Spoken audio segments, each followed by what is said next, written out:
Muslim welfare leeches pissed to learn about new law that will not give them any government benefits until they. One of the most bizarre claims by Muslims is this case Muslim woman is that they cannot remove their face coverings even for purposes of identification, as if they are not aware identification becomes difficult if your face is covered, something criminals are well aware of and have used to good effect.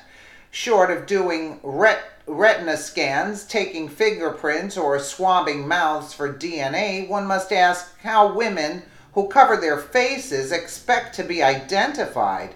The solutions to some of this nonsense are very simple. If persons will not expose their faces to being photographed, they don't get driver's license or any other form of personal identification, nor are they allowed to board commercial aircraft. Of course, these Muslim women and their advocates will scream religious persecution, but it is nothing of the sort. They have chosen their behavior, which is at variance from everyone else. Hence, they have singled themselves out to be treated differently than everyone else. Exemption from existing laws is a right they do not have.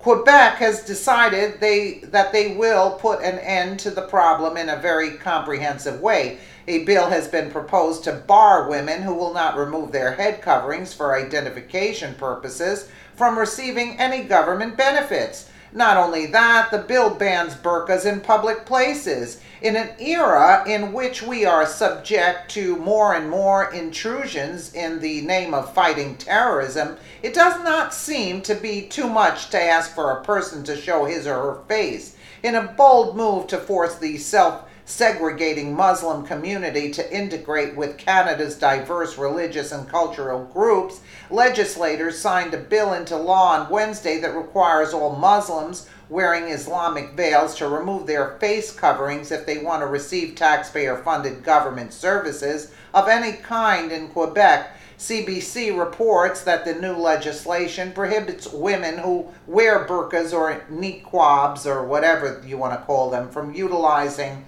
public services in public areas, including institutions, universities, school, daycares, government buildings, community centers, and even public transit.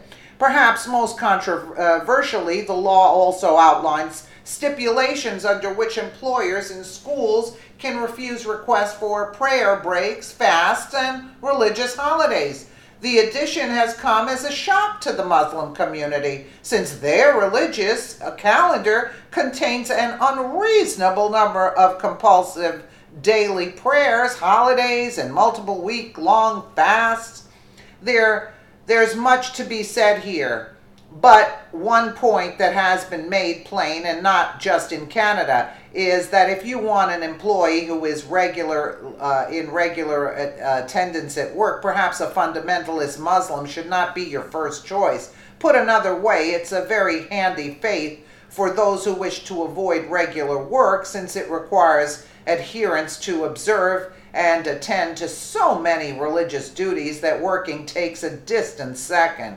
Given their desire to be separate and not to assimilate, perhaps Muslims who wish to be absent from work so frequently for religious reasons should open up their own businesses or work for other Muslims. If they own their own shop, they can close it down as often as they want. They might not like the income that results from such a practice, but that's their problem. Expectantly, the Muslim minority is particularly upset with the legislation, arguing that although the law pertains to all Quebecians, whatever, it specifically targets their religion.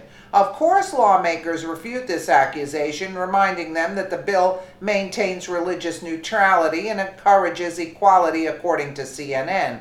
We are just saying that for reasons linked to communication, identification, and safety, public services should be given and received with an open face, said Premier Philippe Couillard of Quebec. We are in a free and democratic society. You speak to me. I should see your face and you should see mine. It's as simple as that. It is one thing to allow people to worship as they choose or not to worship at all if that's their preference.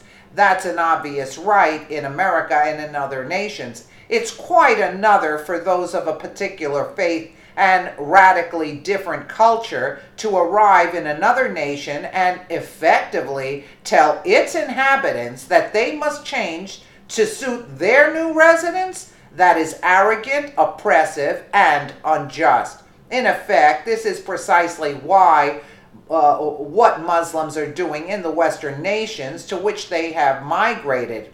It is a cultural invasion, not a peaceful coexistence. That's a fact. It is a highly politically incorrect statement to make. No, I could care less. Yet it remains true. If you find the culture of a particular country to be offensive, perhaps you should live in one that comports with your belief practices and religions. Absolutely. There is no shortage of nations in which Muslims can practice a very strict form of the Islamic faith. In fact, in some countries, they must do so.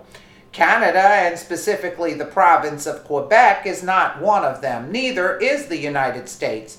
If, as a Muslim, you choose a Western nation in which to live, do not expect that nation to change its laws and customs just to suit you. You will need either assimilate into the existing culture, as other immigrants have, or remain perpetually outside the mainstream of the society, prohibited in practicing the elements of your faith that conflict with existing laws. And that is not religious discrimination nor persecution. It is simply standing up for an existing culture and system of laws that have been in place for hundreds of years or more. So take your complaints elsewhere. That's right. That's it. Take your complaints elsewhere. You know, we're going through massive invasions of our privacy, being inspected by TSA to the extreme because of this, and they claim that they're being targeted and you're discriminating against them. Are you kidding me? It's because of the terrorists that are involved through that faith, that this is what's going on. And we have intrusions placed upon us because of this. And that's all, again, thanks to Obama's rules, too. Let everybody in. Are you kidding me? Let me know what you guys think in the comments below. And again, thank you so much for watching.